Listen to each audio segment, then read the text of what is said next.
Burrow airs it out. Chase. Hello. Touchdown. And I got a voice inside that needs to be fed.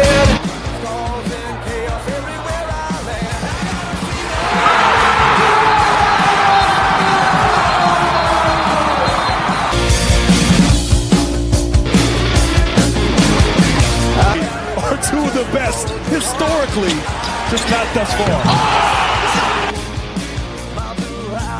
Against these receivers. Making the judgments again, and there is Smith rolling free, breaks a tackle. Ohio State strikes quickly. What's up, everybody, and welcome back to Ohio Sports Talk. I am your host, Doug. That's the coach, Jordan Maxson. Jordan, crazy weekend. We took Thursday night off. We enjoyed the tournament. We've done all this stuff now. We're excited to be back on a Monday night for everybody. How you doing, buddy? We are doing great over here. Like you said, you know, what a weekend of absolute great basketball from these young athletes. Can't wait to dive into that, but also staying a little bit busy, getting things prepped up for Alters football season this year. Gonna do a little defensive coaching. So I've got the ball rolling on that. Got workouts. We've got a brand ambassador that we're going to do a little business with. Power athlete down in Centerville. They also have other gyms around the area, and they work with athletes all over the state. So we'll be diving into that sometime hard next week. Thank you for the hoodie, guys. I'm going to rep you guys hard here. So the hoodie looks great. That's a hell of a hoodie. That looks awesome. I dig it. Yeah, I'm happy to be there. Happy to get in touch with them. So shout out to those folks. How are things in your neck of the woods, brother? Well, overall, doing pretty good, man. Had some Twitter beef this weekend. Had to realign some things, but when you make stupid comments on a public forum, you get in trouble sometimes. So I walked it back a little bit, but other than that, kids are good. Everything else is good. Excited to be back, man. On Thursday, I was just thinking to myself, I want to invest in the college basketball. And I didn't want to come on here watching two games and trying to do a show. So that's why I texted you and I said, hey, let's push it off till Monday. Let's regroup, circle the wagons for Monday and come back strong. And that's exactly what we're here to do, Jordan. We've got a loaded show tonight. The Cincinnati Reds kick off the season in 3 days, Jordan. In 3 days. Pokey Reese down in the bottom of our screen, turning 2 down there. Jordan, the Reds, 2025 season preview. Start us off at the top, Jordan. What has Terry Francona taking over as the manager of this team? What has he brought emotionally to you? What are your thoughts based on this season? Last year I thought, maybe this team could be spunky, could be fun, but I thought David Bell was always going to be the issue. Now that Terry Francona's in and he's taken over the helm, how are you feeling going into this 2025 season with everything going on with the Reds? Let's start at the top. What Terry brings right to the ball club day one. Accountability, Doug. And stop me if I sound like a broken record from last year. The one thing through good play and even bad play was that there was zero accountability under the David Bell era. And that's just where it was. So where I see right now is do I still see kind of a fun team? Yes, but I see a team that's locked in. I see, Ellie Deli Cruz saying the right things. I see the pitching staff looks better. We went and we got a little bit of outfield upgrade. It wasn't the big home run that we wanted, but the front office made moves, which was uncharacteristic. So I got to give props where props are a little bit due. Yeah. So you look at that and just, like I said, he's got a ring. He's been in big situations. He's been in playoffs right down the road here in Cleveland, so he's familiar with Ohio culture. So nothing this season is going to be a big shock for Terry and company. So it just I really have a good vibe. I really have a good feel to this. Similar to what the Cavs did. The Cavs didn't tweak the roster a bunch, but they brought in a fresh voice, and this is how I feel for the Cincinnati Reds right now. So I feel like the pitching staff did get better. We have young prospects that are showing some serious ceiling. We're going to dive into the closing situation with Diaz. I'm going to let you take that over the reins. But back to your original question, Doug, putting the mic to you. How do you feel? What does Terry bring to this team that you've seen missing the last couple of seasons? Well, let's first give a quick shout out. Matthew Sense jumping in on YouTube. Thank you, Matt. He's emboldened his players to own the clubhouse and grow together, instilling confidence in the team. That's something that Terry Francona has done everywhere he's been.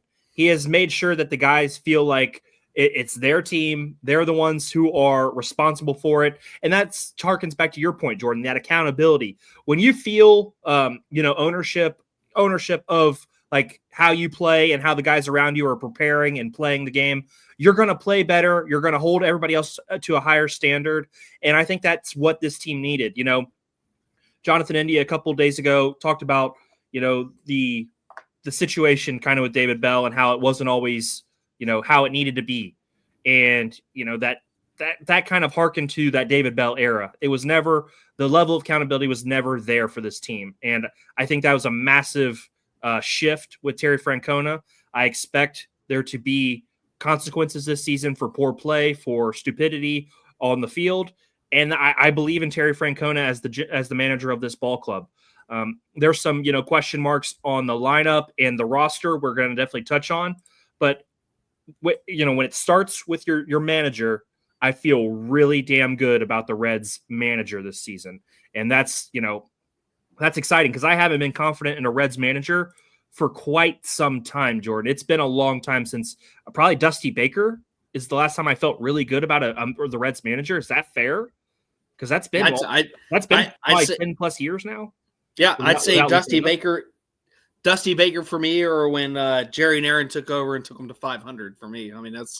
Did you believe in Jerry Naron though? Did you yeah, he did a great job, but were you like, Jerry Naron's going to turn this around no matter what? Like, I thought he did a good job, but I don't think he gave this level of confidence that we're getting from Terry Francona. Is that fair? No, that's 100% fair. But okay. Just dating back to confidence into what was to what is. Yeah. And right now, yeah, there's never been since Dusty, I would say Dusty Baker's year one is the last time I felt this level of confidence. Okay, so let's kind of go through the roster here, Jordan. You want to start with the pitching staff because I think, top to bottom, this is a good pitching staff, Jordan. Hunter Green is obviously going to be the opening day starter. Then we've got Nick Lodolo, who we are hoping is healthy and has kind of gotten his mentals back in check. We know he was dealing with the fingers, the blisters, and everything last year. And as a pitcher, that is absolutely difficult to deal with. I mean, when your hands aren't feeling 100% and those are your best weapons, you're going to feel a little bit off. So we know he dealt with that at the second half of the season. Then we've got Nick Martinez. It just feels like Nick Martinez is extremely steady, extremely, what you're going to get. You're going to get a solid outing from him pretty much every time he's out there. And then obviously we've got Singer, who we traded with Kansas City for. I think he's a guy who's going to really come in and solidify this starting rotation. Yes. And I believe in him to really bring this Reds pitching staff to the next level. And then the 5 spot, I personally believe Andrew Abbott's going to be that guy as the year goes along. I know we've had some injuries and things like that, some minor stuff, but Andrew Abbott to me is going to be that 5th starter. I believe as of right now it's Carson Spires, but to me that position is Andrew Abbott's when the time comes. Is that how you feel about the starting unit? Oh, that's you summed it up pretty perfectly from top to bottom. Those first three guys for me are like right in the. I'd say first 4. Brady Singer's a damn good pitcher. I think that's one of the most underrated trades. And I'll go on the record and say I'm guilty. I'm not knowing too much about him until we got him in town. Yeah. And then I started kind of going back and, haven't seen game footage, but obviously statistics and things of that nature. So for me, it's going to be a learning experience. Yeah. I didn't really know him until we got him, but for me, the top 3 is right there. But like you said, the 4th, solid. But that 5th spot, that's going to be, I think that's going to be a healthy battle. I think competition breeds, it takes away complacency when somebody else is nipping at your heels. So we might get the best year out of both of those guys in that 4 or 5 spot. So I think this is going to be great. Something we haven't had in the last couple of years because it's been okay. We got the 1 or 2 guys, and then the rest is always been kind of a drop off. And that's not to say that they're professionals. They're there for a reason. I'm not knocking on their talent, but you look around the rest of the league and it just didn't match up. So this year, I feel like we can kind of go toe to toe and get in the ring with some of the big players, some of your LA, some of your big money roster, and that's a confidence we haven't had as well for a while when it comes to the pitching staff. Let me take it a step further. Hunter Green, this is based on FanDuel Sportsbook, everybody. Hunter Green plus 3,000 right now to win the Cy Young.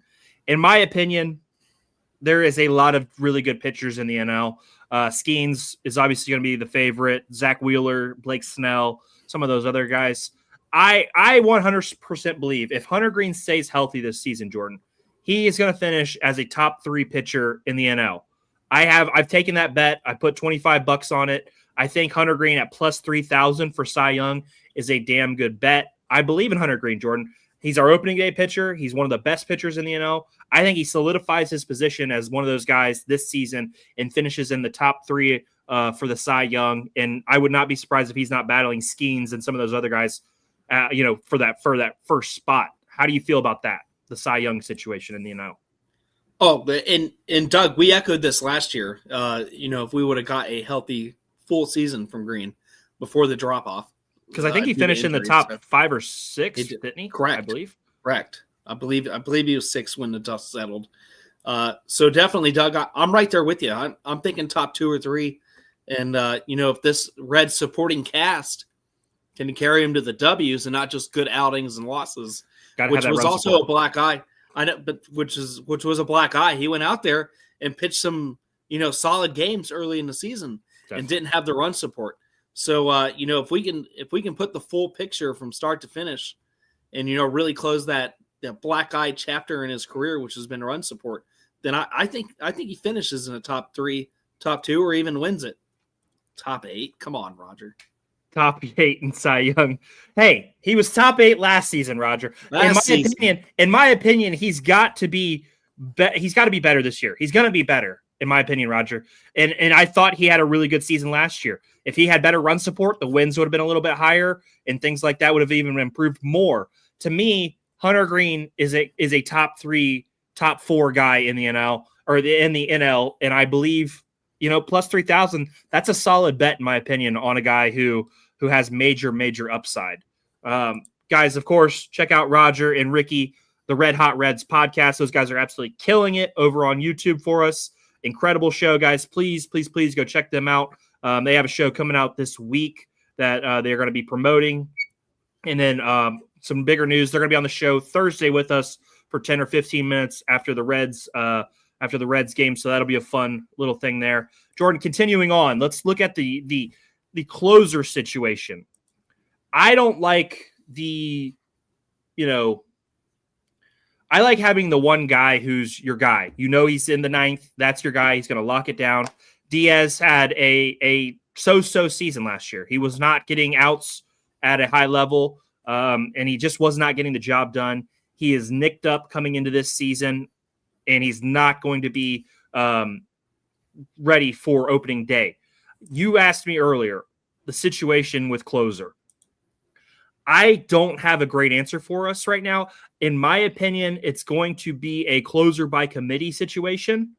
And I think that, it's going to be I would say Taylor Rogers will probably get the first look.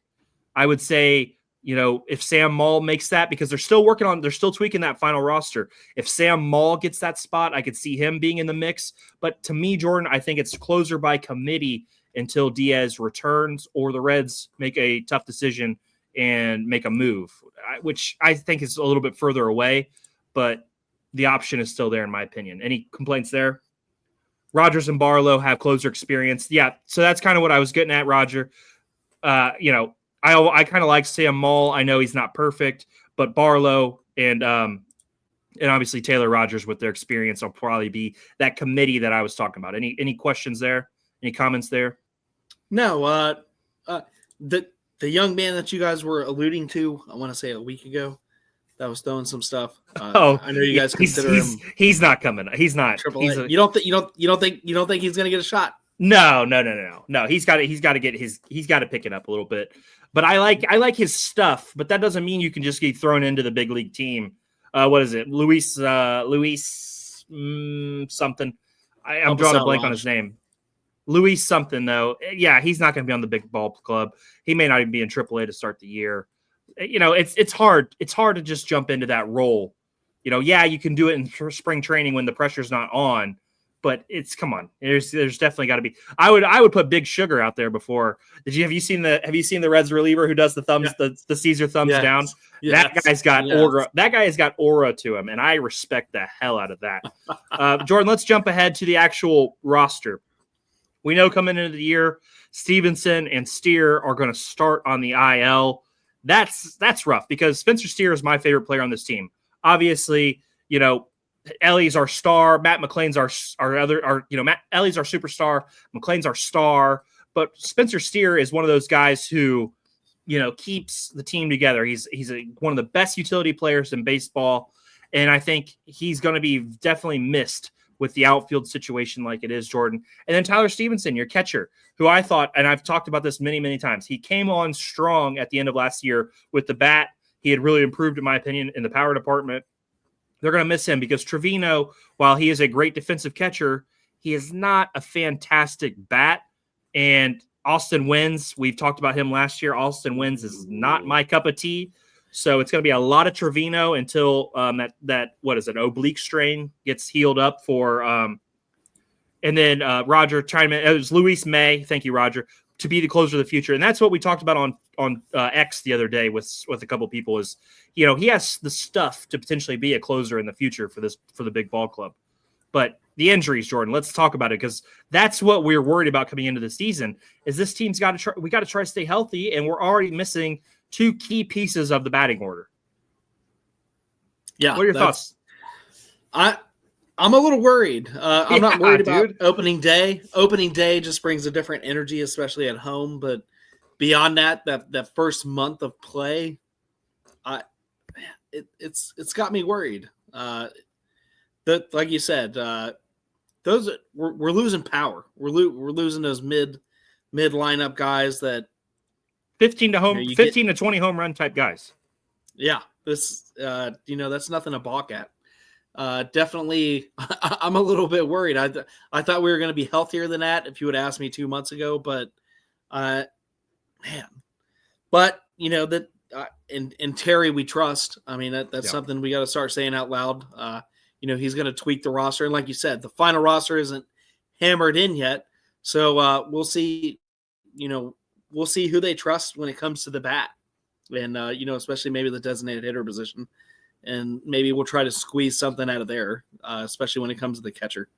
Like you said, we're going defense, but offensively, it's got to be there, and that echoes back to Hunter Green's run support situation for the entire roster, not just him. So maybe they make a move halfway through the season, depending on when these guys are going to be ready, because I haven't seen a definite timetable.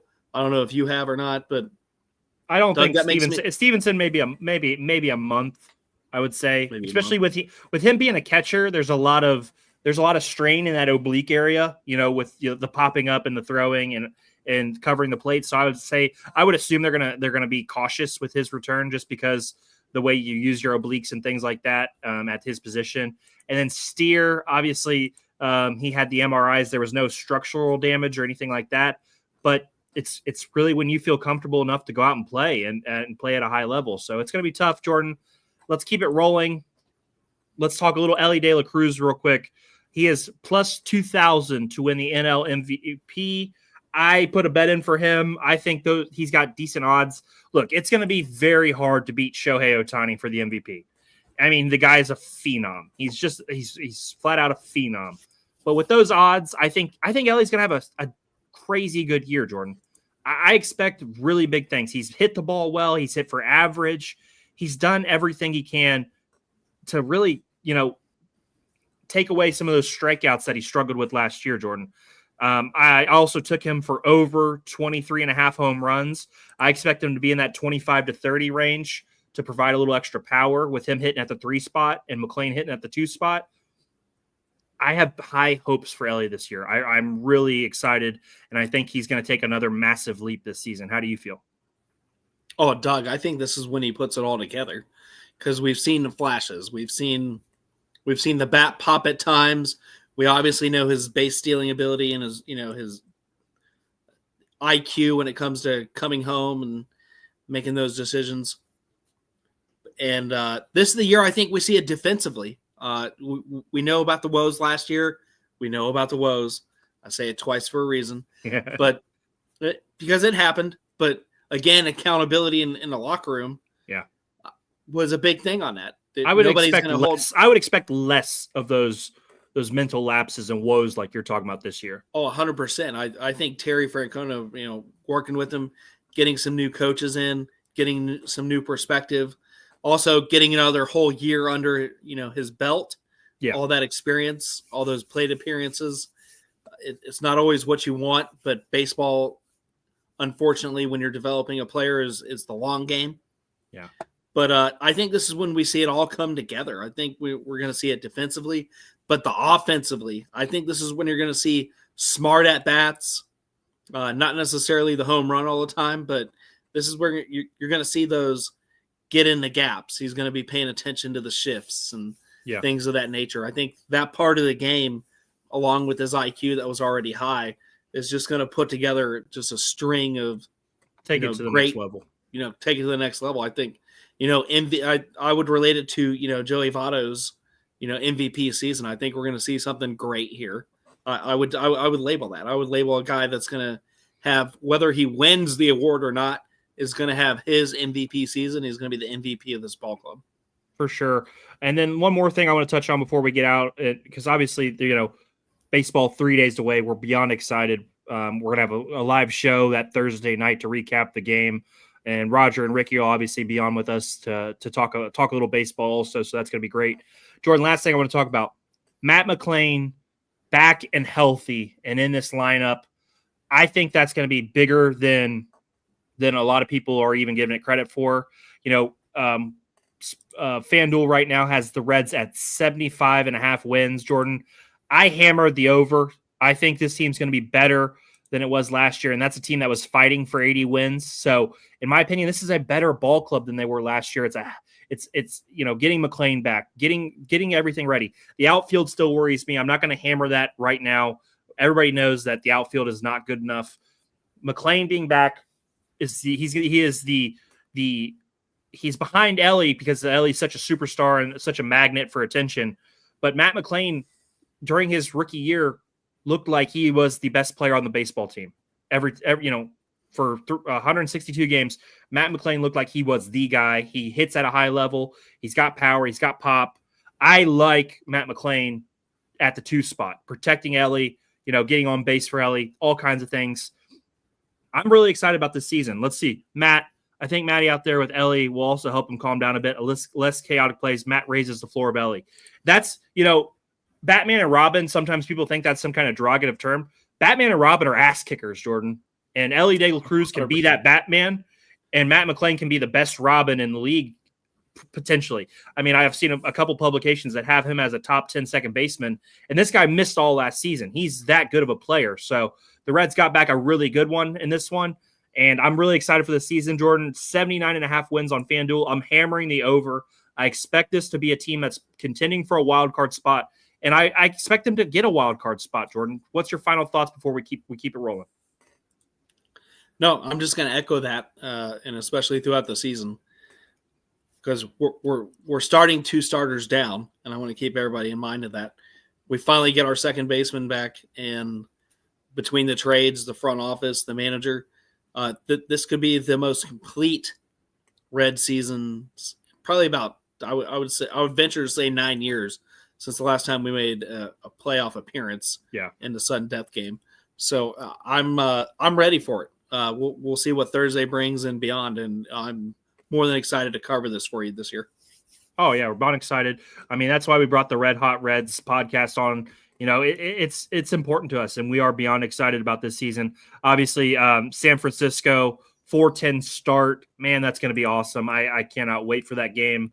I'm hoping the weather's nice. I'm hoping everybody's having a damn good time at the ball field. I was trying to figure out how to call off for Thursday and get down to the ball field, but the boss might listen to this and know my plans, so I probably won't get down to the ball field, but I will be watching. I will be listening. Might have a cheese coney on the way just to keep it going. So let's transition though, Jordan. Let's talk a little Cleveland Cavaliers basketball. Are we gonna? Do you want to start off with breathing exercises, or how do you want to start this, dude? Because last week wasn't all that fun. It wasn't all that fun. No, I'm not. 4 straight losses last week, dude. 4 straight losses. Let's start by this, Doug. Every other team in the NBA, including the Boston Celtics and OKC, have hit streaks like this. It was our time. And if we were going to do it, in my opinion, so close to the playoffs, being humbled is okay. And I'm not just saying that because I'm being biased. Being humbled is okay. How they did it is not okay in my book. It's not okay. We saw some of the worst performances of the year. Donovan Mitchell hasn't hit a 3 in 3 weeks, Jordan. 3 weeks since that guy's hit a jump shot. That's it. It's rough. It's rough. But also, Doug, this team, even in their winning streak, they played at a level of their competition. Yeah. And that reared its ugly, ugly, ugly head on this West Coast trip. Yeah. I'm a little concerned, but I'm not hitting the panic button yet because when Boston comes around, they play on Boston's level. When OKC comes around, they play on OKC's level. And I just hate that Orlando, won their fucking ring, their regular season ring, and their social media went fucking crazy. Whoa, that's 2. The F-bomb counter. We're trying to make this a more family-friendly show, Jordan. I forgot. You're killing us. We haven't moved to Netflix yet. I'm sorry.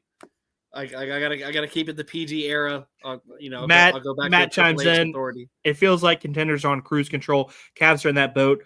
Matt, I do agree to an extent, but losing 4 games in a row, especially to teams like Sacramento, Orlando, the Clippers have been playing good basketball. Phoenix is one of the worst defensive teams in the league.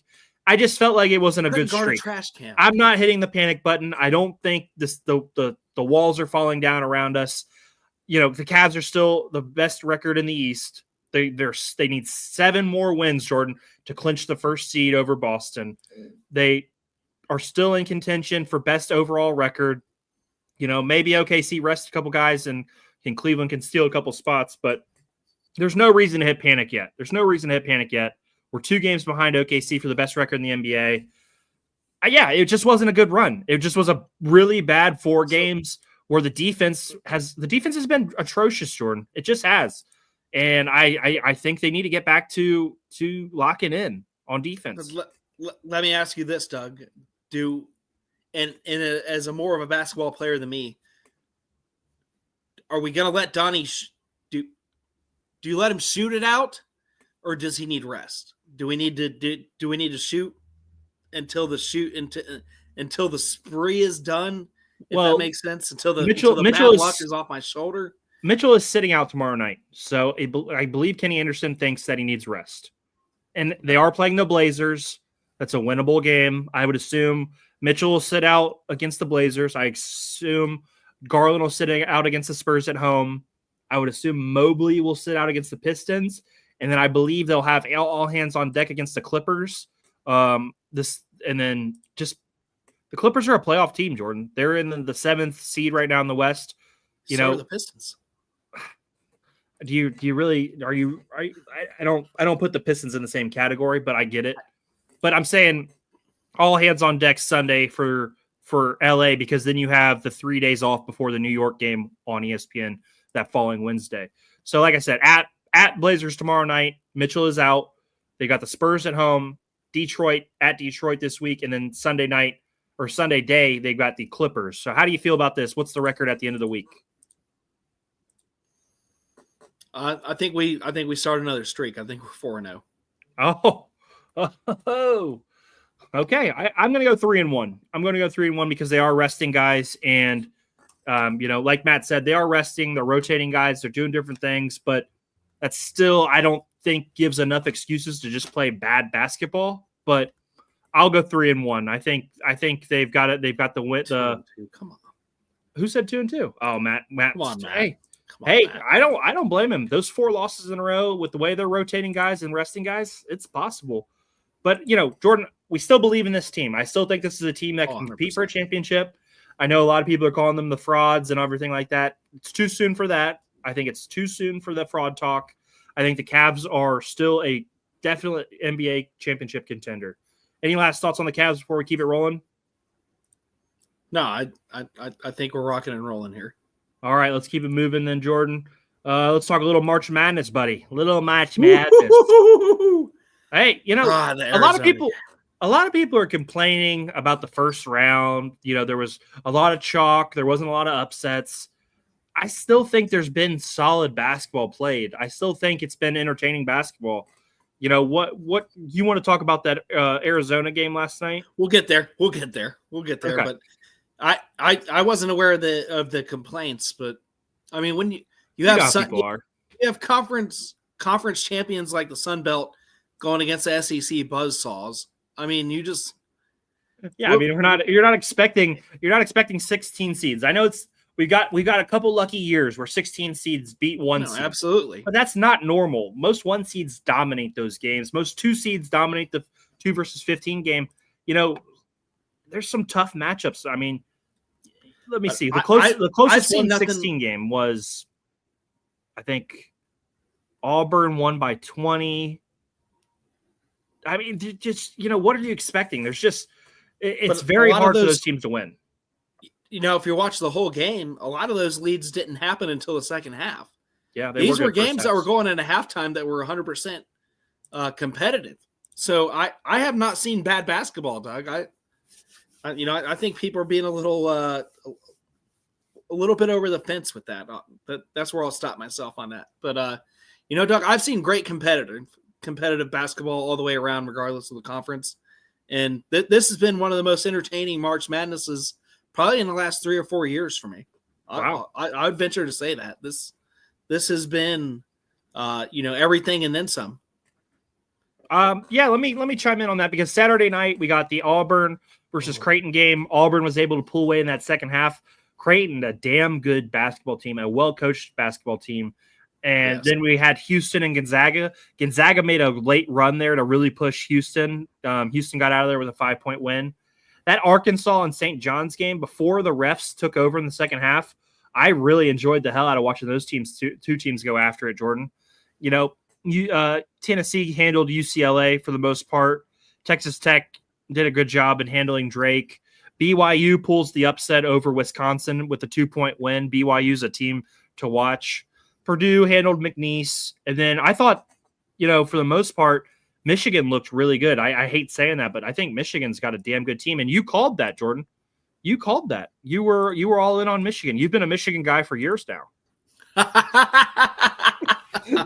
Whoa! No, I called Michigan. I said that my 2 teams to watch if we roll the tape were Colorado State and Michigan, and right. both those did not disappoint because Colorado State, Doug. Well, we're going to touch on that in a second. We're going to touch on it in a second. Touch on it. Florida and UConn had a great basketball game. Yeah, we got to see high-level shot making. High-level shot making. I understand that Hurley was upset with the refs. He was MFing everybody he could. I get that. But that Walter Clayton Jr. dude for Florida is a bad man, Jordan. That dude can hoop at a high level. The shot making was crazy. I mean, that was a great basketball game. I don't see how you could complain at all there. Duke handled Baylor. Duke looks really impressive. That's a juggernaut. Alabama pulled away, had a big first half lead, kept their lead throughout over St. Mary's. New Mexico gave Michigan State a run for their money. Michigan State pulled it out late and made it a 8-9 point game. I thought Kentucky looked really good. That game got close for a couple parts of that one.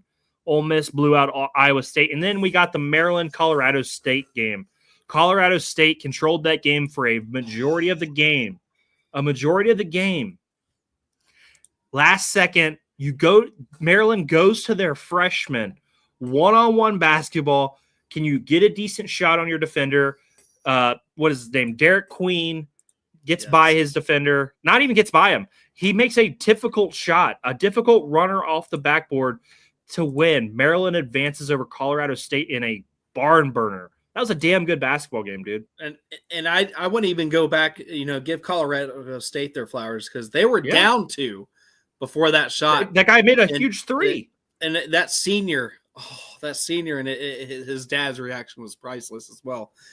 A well-defended 3. So give them, both teams went out there and did what they needed to do. And, hearing the story, whether or not Queen called it in the huddle, I love the coach said that anyways. Yeah. Because that's what you got to do. That's what you got to do as a coach. Like, give me the mother MF ball. I love it. Yeah. And like you said, they cleared it out for him. They did well. The help side defense was late. And, he did what he needed to do. And for a freshman, taking that absolute shot, I mean, that's a guy that's going to be probably – he'll be playing in the NBA for sure. And then we had the nightcap, Jordan, Arizona versus Oregon. Talk about a back and forth game. Oregon was up 19 to 4 at one point. 19 at 4 at one point. I was like, is Arizona mailing it in? They come storming back. Caleb Love, 29 points, 9 rebounds, had a great game. Arizona maintains control, won by 4. Jordan, we're set up for some good basketball games here in the Sweet 16, dude. Oh, I'm pumped. I can't wait to see that Florida showdown. Florida, Maryland? I think that's one I have circled. I think it's going to be closer than what people think. This is going to be one of my one where I'm going to tell you to roll back the tape again come next Monday. But definitely have that circled. Is there a game that you're like you can't wait to see? I know the UK game's on Friday. That's one that I think is going to be competitive. UK and Tennessee. UK has beat Tennessee 2 times already during this year. Jordan, it is damn near impossible to beat somebody 3 times in a season. That's the only thing that worries me for Kentucky is how hard it is to win those games. I think another game, Jordan, that's I'm looking forward to is, Duke and Arizona. Arizona's got guys who can score. Duke is a really good basketball team. They have a great defense. They have a great offense. Can Arizona keep up with the scoring margin is what would be worried about if I was them. It's been a fun tournament for me, Jordan. I've enjoyed the high level basketball. Let's keep it rolling because we're going to talk about these two juggernauts of a teams, the Cleveland Browns and the Cincinnati Bengals. Jordan, I thought, and we'll start with the Browns just because I thought they've made solid free agent moves. Has any of them been a home run, clear the base pass? No. They've hit singles. They've hit doubles. I thought they've had some nice additions. How do you feel about that so far? Well, signing that guard from Chicago, I'd almost consider that a home run. He's not going to start. He was top 10 in his position last year. He was 13th, but that's fine. I read top 10. But different publications, but I understand. He's a good player. But I believe he was top 6 in pass blocking overall. So that's something, that's something not to frown about. Again, when you get that offensive line healthy for Cleveland, that's always been kind of their stable. So to see them kind of go back to that, address those issues, and you guys are getting guys, we got guys not retiring. You got guys that restructured. You got guys that are coming back from injury. You got the big tackle from Ohio State. We'll see where, he's going to fit into all this when the dust settles. Can DeJuan figure it out after his? He's got his knee scoped, so we'll see. So I believe I love those signings. Doug in the linebacker room. Jerome Baker. Yeah, you can't. Bringing back Devin Bush, who I called last year, roll the plate again. You said it was a smaller signing. I said it was a greater signing, and I stand behind that. Devin Bush was somebody that really was kind of forced into that role as a full timer, but solidifying that position with bringing him back and adding more depth pieces. I love what the Cleveland Browns have done. Outside the quarterback position, but Doug, that's how you win football games. 16, 17, 18 games now. It's a marathon. So it's no longer just the short season that the NFL kind of used to be. So there are more games, there are more opportunities, especially if you go into the postseason. And health and depth plays a big part of that. Ask the Cincinnati Bengals offensive line last year. So it's a big deal to me that you guys have all these depth pieces and guys that have veteran leadership. So I tip my cap. I tweeted it out. I've said it on Facebook and other social media platforms for us that the Browns have done a really good job outside the quarterback position, shoring up some of those need areas. Are they home runs? No, but you don't always win games with home runs. You win games as a team if you don't have that element of a player. But your secondary is still good. You have Denzel Ward who can still do, great levels of things. You still have receivers that from last year, especially the one you brought in Judy from Denver, that's going to do great things. So, Doug, I think you guys are in a better position than what you give yourself credit for. And the draft is still here to plug some of those other holes. No, definitely. There's a lot more to do. Obviously, the money situation is always going to be a problem. But let's talk about your Cincinnati Bengals. We talked about last week, got Chase and you got T done, and now there's backlash that you've got these deals done. Now people are spinning it the other way. That national media, it's just unfair. It's unrealistic because at first it was, the Bengals aren't going to get this done. They're never going to pay out these guys. Then they pay them, and now, why would you do it this way? Yeah, the cap, the way they laid out the cap of these contracts doesn't make a lot of sense, but they got it done. You guys got both of these guys for 4 more years. You've got time to figure it out. I'm worried a little bit about your O-line still. The Trey Hendrickson deal still has not been done. There's still rumblings that he could be traded. I don't think he's going to get traded. I think he's going to re-sign. I would probably keep it to like 1 or 2 years, though. Does that make sense to you? Well, it's what we did 2 seasons ago. We gave him the extra year. So I think in this contract, it's got to be a 2-year deal with an option of a third where he can take it or walk. Yeah, especially 2-year with a player option makes a lot of sense. 2-year with a player option makes sense to me. But Doug, like you harped on, the defensive line is a little better. We got a run stopper from Green Bay that was, I believe he was like between top 15, 17 in his position. Good player. Run stopping. So, but that, outside of him and BJ Hill, we still don't have a 3 tech. We still have the Jermaine Pratt issue that's looming over our heads, whether he's going to sit out, be cut, or be traded if we can't find a trade partner. So that's something that we have to think about. So right now, Logan Wilson is the only starting linebacker that we have returning from last year, and he's coming back from injury himself. So this team is I won't say it's a Titanic, but this team is a boat that needs work. We are still out of commission. You got time though. We got time, but we haven't hit in the draft lately, and that Doug, that brings me to my anxiety because players like Miles Murphy can't find the field. Jermaine Burton was a big red flag that we took a chance on that didn't pan out in the receiver position, which still a third rounder, still a premium pick that hasn't played out well. DJ Turner's coming off an injury from cornerback. Will Cam Taylor-Britt be able to get back to the way he was 2 years ago, or some flashes of semi-greatness last year, which I've been in. He did have some flashes. He did have some flashes, but then at the same time, that guy, you'd watch him from game to game, and you'd wonder who is this guy, because he's not the same guy from week to week.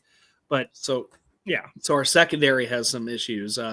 Geno Stone wasn't Jordan Battle.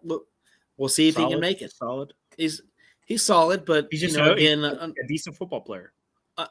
Under Lou played veterans more than he should have, because he just had a thing against young draft picks, and that's hello. But hello, Michael Fox. How are you? That's just kind of where we're at. Geno Stone didn't look good until meaningless games late in the year. I won't call them meaningless because I guess we're still we fighting got for to a a spot. winning record.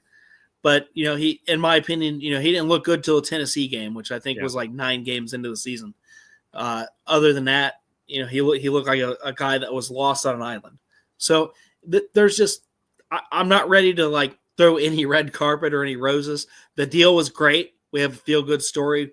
We got our top 3 guys locked in. I will say Chase Brown was probably one of the other great highlights of last year. Over 900 yards rushing, 1,300 all-purpose yards. did miss the last 3 games of the season, so maybe we could have had a 1,000-yard guy. So, that moving forward, we kind of have a solidified running back position as a running back 1. But Zach Moss is still eating a roster spot. Don't know why. Samaje Perine with his advanced age, I'm not excited for it. Hometown fans were tooting their horns, but I'm not ready to say anything till post draft. So I guess I'm going to cut myself off here. Okay. There's not a lot of positivity for me, but I'm not going to go on a anger rant either. So it's a happy medium, but it's more on a sad spectrum. All right, I wanted to get some Bengals and Browns chatter in here. We got that. We both know that both our teams have work to do. We both have work to do. The draft's coming up. That's going to be huge. I'm excited to talk NFL draft coming up the next couple weeks. And then let's get into news and notes, Jordan. Ohio State wrestling this weekend did a great job. Woo! Junior Jesse Mendez weighs in at 141, won his second national title Saturday. That's amazing, dude. 2 national championships. That's astounding. At the smaller weight classes too. I thought that was really excellent. I just wanted to give them a shout out. We don't watch a lot of collegiate wrestling, but I thought that warranted, some congratulations. Have you ever watched any of the wrestling? I've caught bits and pieces, only because I knew Ohio State had some representation on the big stage. But leading to that, I'm not going to lie to our viewers. I haven't tuned in on a regular basis, but this was huge. Like you said, 2 national championships. He is the 6th Buckeye to win 2 national championships back to back. So pretty exciting stuff there. Wanted to give that shout out. And then Jordan, let's transition. The Dayton Flyers.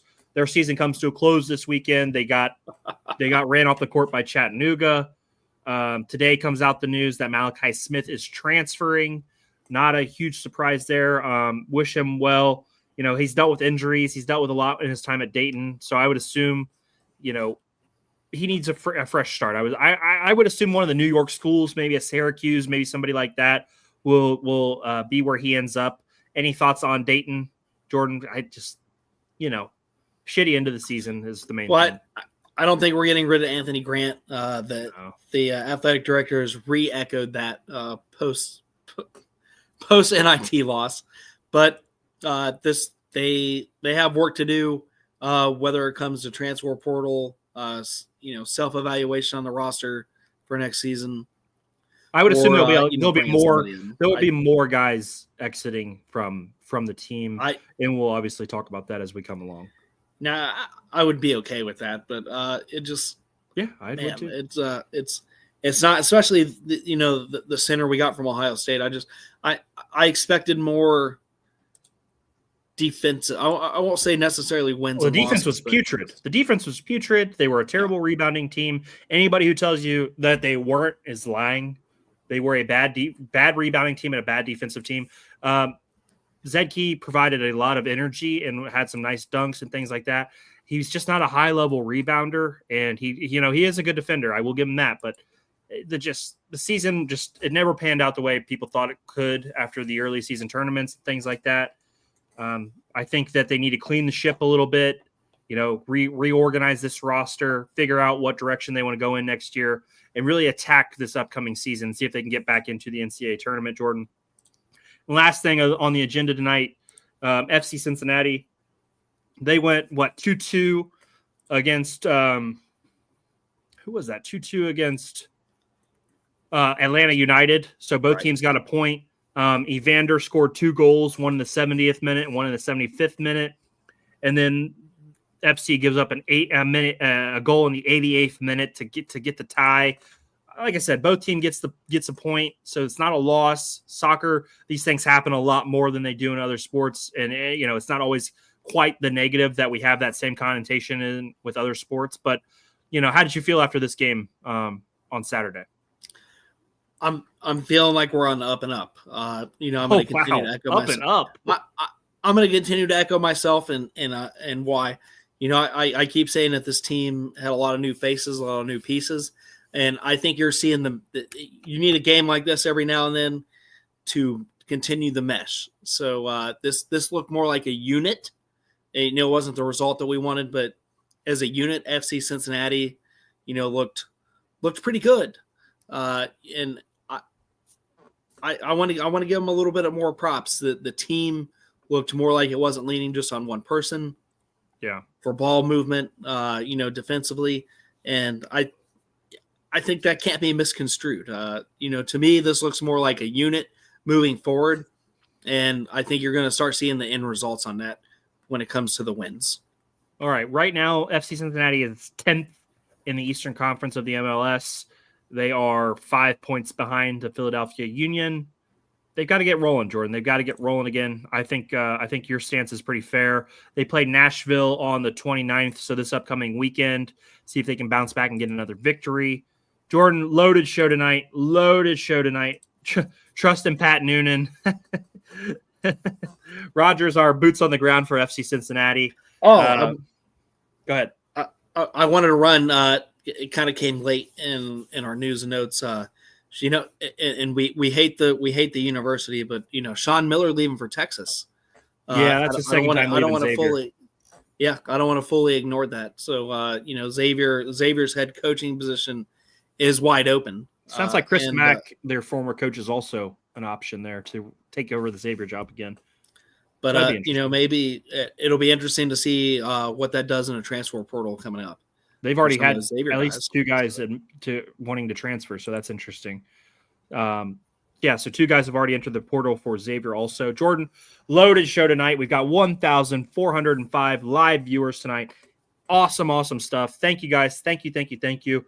Jordan, it sounds like we have some news hopefully coming up positively, with the power athlete. That was great. Good job by you. Hopefully there's more details we can provide next week. Obviously, the live viewership has been incredible. If you are a live viewer, if you do us a massive favor, go like us, go subscribe on the YouTube channel. Help us out there. Our next goal is to get to 650 subscribers. So if you are a fan of the show, if you're a fan of the Red Hot Reds podcast, hit that subscribe button so you can see all their shows. Thursday night, Jordan, we'll be recapping game 1 of the Cincinnati Reds season. Roger and Ricky will join the show for 10-15 minutes. We'll talk a little Reds baseball, and we'll have some more to talk about. And then hopefully next week we've got a guest showing up. A lot of stuff going on in the Ohio Sports Talk world. We appreciate everybody. Appreciate the interactions on X, on Instagram, on Facebook. We're going to keep plugging away, Jordan. It's been fun, man. Any last thoughts? No. Go hit that subscribe button. Help us out. Continue interacting with us. If you like what you're hearing, let us know. Let us know what we can do better also in our DMs, and we'll continue to build the show the best we can, continue to bring in high-level guests, and we do it for you guys. We love talking sports. We love doing this, and we appreciate all the support, and can't wait to move forward. Can't wait for Thursday's show. Yep. Hell yeah, guys. So this has been Ohio Sports Talk. I am your host, Doug. That's the coach, Jordan Maxson, and we will see you Thursday night live at 9 o'clock. Can't wait. See you then.